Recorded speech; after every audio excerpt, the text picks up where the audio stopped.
Alors, il y a 2 semaines, j'ai commencé à avoir des migraines, migraines non-stop. J'avais des migraines, j'avais plus mal en fait que quand je dormais. Dès que je me réveillais, j'avais des migraines à non point fini. C'était vraiment atroce. Elles étaient localisées du côté gauche, donc j'avais des migraines non-stop. J'étais en Côte d'Ivoire, donc je suis rentrée en France le mardi 29. Toujours des migraines dans l'avion aussi. Migraine, impossible de dormir. J'ai demandé du Doliprane à l'hôtesse, mais ça passait pas. J'avais toujours des migraines et tout jusqu'à ce que j'arrive en France le 30. Donc le 30, pareil, migraine. Jusqu'à j'ai dormi en fait de quand je suis revenue de l'aéroport, donc vers 10h jusqu'à 22h à cause des migraines. J'avais mal non-stop. À mon réveil, c'était pareil, migraine et tout. Mais j'ai continué ma vie, j'ai fait le ménage et tout. Et donc le lendemain, maintenant le 31, je me réveille et je constate à mon réveil en fait que j'ai la main droite engourdie. Donc au début, je pensais qu'elle était engourdie en fait. Donc je me lève, j'essaie d'éteindre le ventilateur, je vois que ma main droite ne répond pas. Elle se lève même pas en fait pour éteindre le ventilateur. Au début, je me dis parce que j'ai dû dormir en fait sur la main droite. Donc ça va passer après. Sauf qu'en fait, même quand je dors sur ma main droite, en fait, elle est juste engourdie, je peux la soulever, mais là, je n'arrivais pas du tout à la lever. Du coup, j'ai commencé à m'inquiéter. Donc, je suis allée dans les toilettes faire pipi. J'ai vu que j'arrivais pas à allumer l'interrupteur de la douche avec ma main droite, ni à tirer la chasse, ni à ouvrir le robinet et tout avec la main droite. Donc là, j'ai commencé vraiment à m'inquiéter. J'ai appelé ma mère. Et je lui ai dit, en fait, je sais pas pourquoi, mais j'ai l'impression qu'il y a quelque chose qui ne va pas chez moi. Ma main droite répond plus. Et en fait, pendant que je lui parlais, elle a fait... Donc, je lui ai demandé qu'est-ce qui se passe en fait. Et c'est en me regardant en fait, ce que j'ai appelé en vidéo, je me suis rendu compte que j'avais le visage droit qui était bloqué. Donc, le côté droit de mon visage en fait qui était figé. Donc, je me suis rendu compte en fait que j'étais en train de faire un AVC. Donc, j'ai commencé à paniquer. Donc, j'ai paniqué et tout. Je me suis mise à pleurer. J'ai fait une note vocale à la mère de mon copain. Je lui ai dit, je sais pas pourquoi, mais j'ai l'impression que je suis en train de faire un AVC. J'ai peur, ce que je lui ai dit. Et après ça, ma mère a appelé ma cousine qui a ensuite appelé le SAMU. Donc ils sont vite revenus. Au bout de 15 minutes, ils étaient là. Donc ils sont venus, ils m'ont rapidement pris en charge. Ils ont pris ma tension. Ils ont pris ma tension 3 fois. Elle était anormal. Ils ont pris, je sais plus elle était à combien, mais les 3 fois en fait, qu'ils ont pris la tension, elle était anormale en fait. Donc, bon, ils ont dit ok, ils ont piqué mon doigt pour avoir mon taux de glycémie, ça aussi c'était anormal. Température, pareil, anormal. Donc, ils ont dit on doit la prendre d'urgence parce qu'elle est en train de faire un AVC.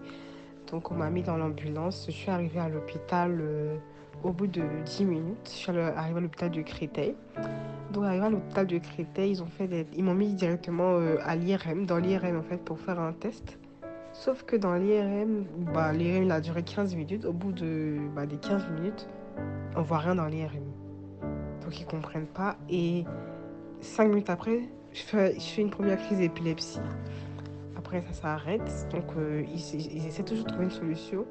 Je fais une autre crise d'épilepsie, on m'envoie en réanimation neurologie. Donc on m'envoie en réanimation neurologie. Je me suis évanouie, donc je fais une crise d'épilepsie, je suis en réanimation. À 15h, je me réveille. On regarde, il n'y a rien, donc on fait sortir de la réanimation. J'attends, on dit qu'on me transfère dans un autre hôpital parce qu'on n'arrive pas en fait à trouver ce que j'ai. Mais c'est grave. Donc finalement, j'attends. Je fais une autre crise d'épilepsie. Enfin, j'ai fait 6 crises d'épilepsie. Et ils n'ont pas trouvé de solution.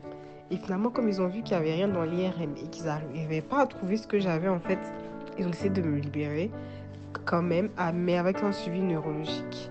Donc, j'ai des rendez-vous au service neurologie pour voir l'évolution de mon état.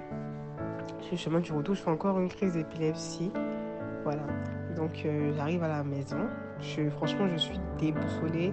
Je suis en pleurs parce que j'ai la rentrée lundi, donc dans 2 jours. j'ai ma main qui fonctionne pas du tout. J'ai le visage figé. Je me mets à pleurer et pendant que je pleure, je prie. Je dis Seigneur, ne m'abandonne pas. S'il te plaît, ne m'abandonne pas. Donc je prie, je prie, je prie. Après, ma famille m'appelle, on prie avec moi et tout. Ils prient vraiment avec moi et tout ça. Ça va, pour mon visage ça va, mais j'ai toujours la main qui est faible. Donc Joël m'appelle, je prie avec lui, tout ça, tout ça. J'essaie de manger, mais ça passe pas du tout parce que ma main ne répond toujours pas. J'arrive pas à porter la main à la bouche pour manger parce que ça répond pas. C'est pas grave, je continue, je prie. Le soir avant de dormir, je fais psaume 35, psaume 13 et psaume 91 avant de dormir. Le lendemain, c'est pareil. Ma cousine vient me voir, mais c'est toujours pareil en fait. Impossible en fait de bouger ma main droite. Je continue de prier. Je me mets aussi à pleurer parce que je me dis en fait comment ma vie a pu basculer du jour au lendemain comme ça. Je ne pourrais plus partir à l'école, je ne pourrais plus travailler. Ma vie en stand-by en fait, c'est ce que je me disais. Et je continue à prier. Je dis Seigneur, s'il te plaît, je ne sais pas pourquoi j'ai ça. Mais je sais que ça ne vient pas de toi en fait. Et je ne veux pas que ça reste en fait parce que c'est en train de me gâcher ma vie. Je suis jeune en fait, personne n'a un AVC à 21 ans. Et donc je prie, je continue de prier, je pleure, je prie, je regarde les gens. Je suis même sortie en fait pour aller récupérer ma puce, mais c'était très difficile parce que j'arrivais plus à faire les choses que je faisais avant. Donc même pour récupérer la puce, ce fut vraiment un parcours du combattant. Je suis partie même toute tremblotante en fait dans le centre commercial pour pouvoir prendre ma puce.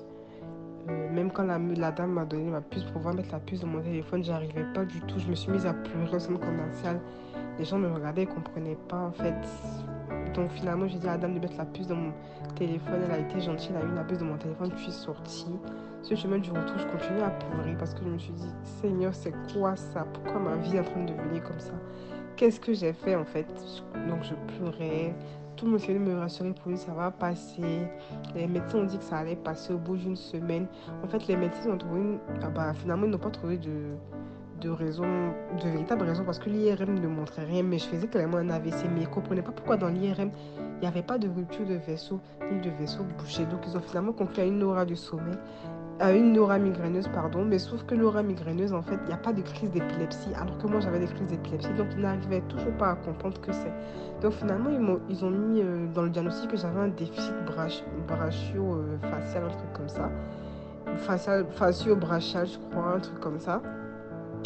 Et qu'en fait, donc ils m'ont mis sous traitement de Xanax, qui est un antidépresseur en fait, que je devais prendre pendant 3 jours. Mais j'ai refusé, j'ai dit Seigneur, moi je ne peux pas prendre ce médicament parce que je ne suis pas déprimée, je ne suis pas suicidaire et tout. En fait, j'ai pas envie d'être accro à un médicament parce que je sais que si je commence à prendre ce médicament, finalement là, c'est quand j'aurai plus envie de prendre ce médicament que mes crises vont se déclencher. Moi, je ne vais pas passer par un traitement spécifique en fait pour guérir parce que je sais que toi tu peux me guérir en fait. Donc j'ai pas pris les médicaments, ils sont toujours là, même j'ai pas touché à la boîte de Xanax.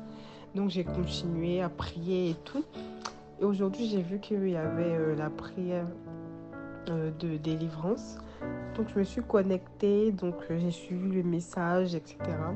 On devait mettre dans le groupe aussi les mots qu'on avait. Donc j'ai écrit le mot que j'avais. Donc j'avais un AVC avec problème de motricité, donc incapacité de bouger ma main droite. Donc je sais plus ce que j'avais mis, problème de motricité de la main droite, un truc comme ça. Donc j'ai mis dans mon groupe et pendant tout le message, j'étais en train de prier pour dire Seigneur, s'il te plaît, je veux ma guérison. Seigneur, s'il te plaît, je veux ma guérison. Donc au moment où c'est le moment de prier pour les maladies, quand elle a commencé à prier pour les tâches, moi aussi j'ai commencé à prier. Je dis Seigneur, c'est mon tour. Seigneur, c'est maintenant ma guérison. Seigneur, je ne peux pas rester jusqu'à demain dimanche là avec ça en fait. Seigneur, ma main doit fonctionner parce que lundi c'est la rentrée. Je ne peux pas rester à la maison pendant que mes amis vont à l'école. Je ne peux pas rester à la maison alors que j'ai une alternance à signer. Seigneur, je veux ma guérison maintenant. Donc pendant que il est en train de prier, donc moi aussi je priais. Et à un moment où Joël a demandé à ceux qui avaient des problèmes en fait de motricité, etc. De faire les mouvements qu'il n'arrivait pas à faire. Donc j'ai commencé à bouger ma main. J'ai vu que j'arrivais à bouger ma main. Donc j'ai continué à bouger ma main.